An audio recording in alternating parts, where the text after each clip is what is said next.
So my home has quite a few survivors in the general 50-mile radius. And now we all came out of the woodwork and we said, never again should mean never again. So we had a fantastic mayor who found some legal ways of keeping them away. But then the survivors gathered and said, okay, let's do something about it. And we had some educated professional people among us, and they wrote a bill to the state government to make it mandatory to teach Holocaust studies in middle and high school level. So it is part of the school's curriculum. So nowadays when you meet a 13-year-old and you say the word Holocaust, they know what I'm talking about.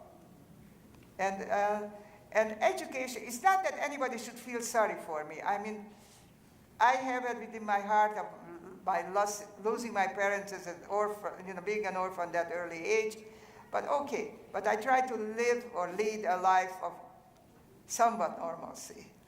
And so therefore, but the children have to learn about, again, I repeated the freedom part, and paying attention what's going on around the world, and not hating. And there are a lot of avenues that the child will learn when she hears a survivor story. So that's our aim, and it's working. And you are amazing. Absolutely.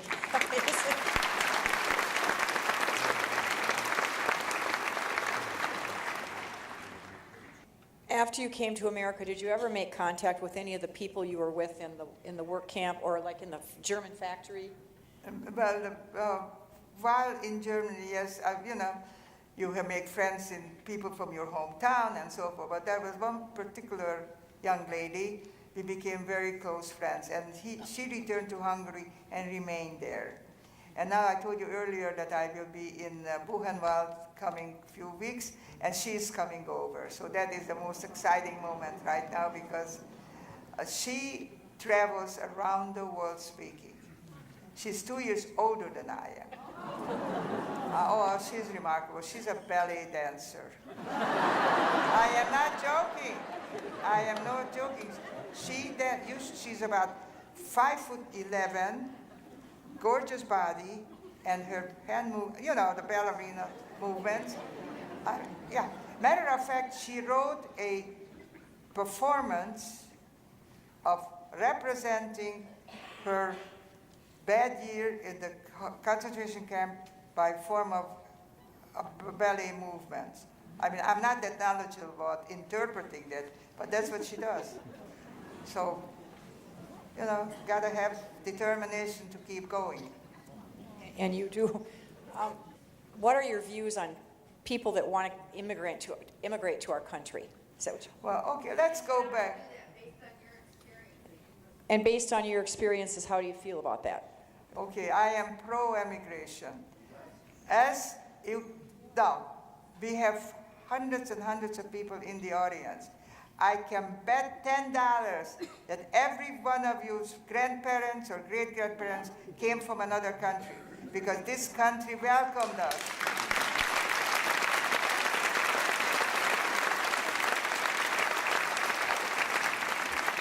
So I think that judgment should be rewritten. How is that diplomatically correct?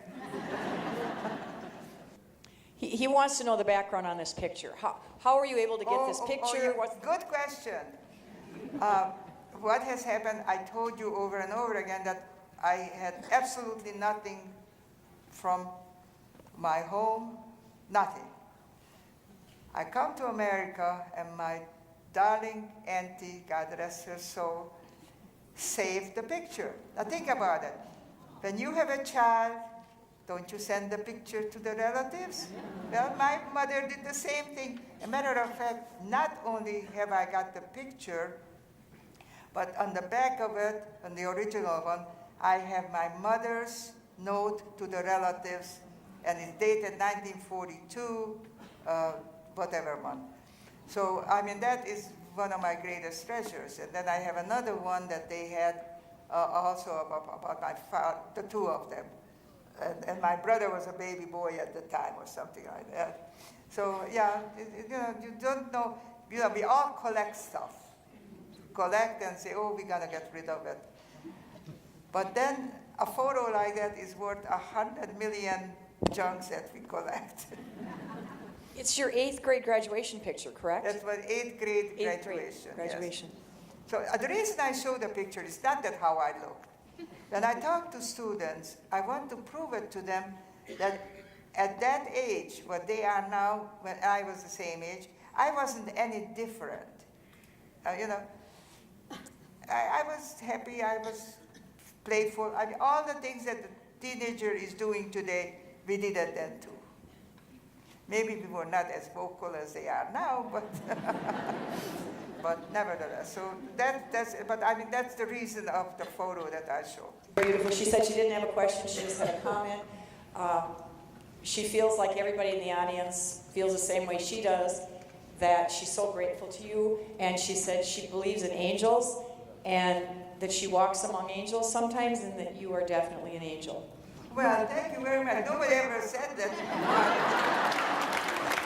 Thank you. Very kind. Very kind.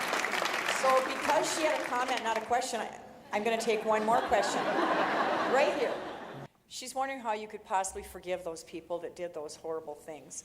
How do you have so much love after what you've gone through? Yeah. You heard me talk, and I say, think before you hate. Now, I am preaching don't hate. So how can I hate? I mean, God works mysterious ways. Visualize that Nazi guard who was brutal.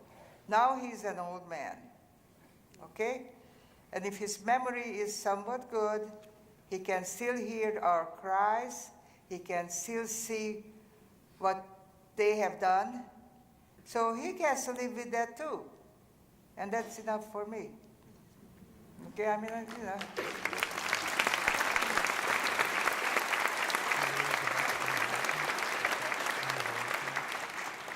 The bad news is that I don't dare take any more questions. I really can't. But the good news is we're having a reception in the lobby with really nice treats.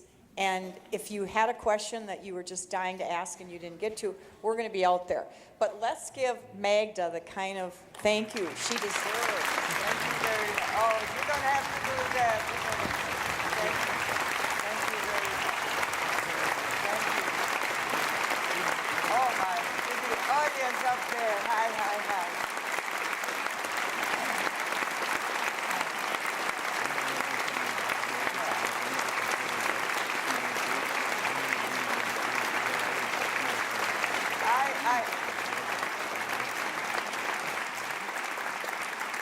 I have to say that the people in La Crosse are super special. And I mean it from my heart. Thank you so very much. It was nice meeting you. Yeah, I know. You were so good.